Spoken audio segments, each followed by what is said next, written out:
Hey guys, Chris here, Nice Garage.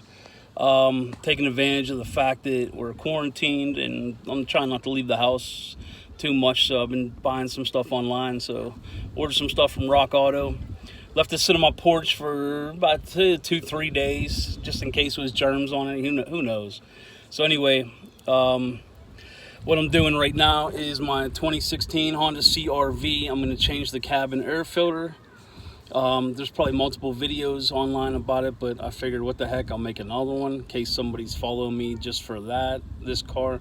But so anyway, here you go. Let's see if we can make this visible. So glove compartment.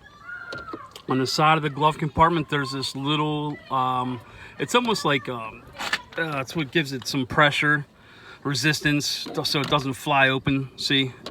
You can just push it with your thumb, pop that off, and if you squeeze both sides of the glove compartment door, this little thing right here kind of hooks in. There's one on this side also, but it's, this cable right here I have is my USB with all my music on it. If I decide to listen to music, kind of hangs out in there. But there's a tab, if you guys can see this, there's a tab on each side of this little door right here, and here is the cabin air filter.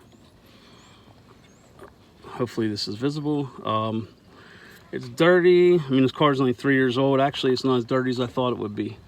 So that's where it goes. I'm going to repeat the process to put it back in. Self-explanatory. So guys, if you have any questions, ask, like, and subscribe. Thanks.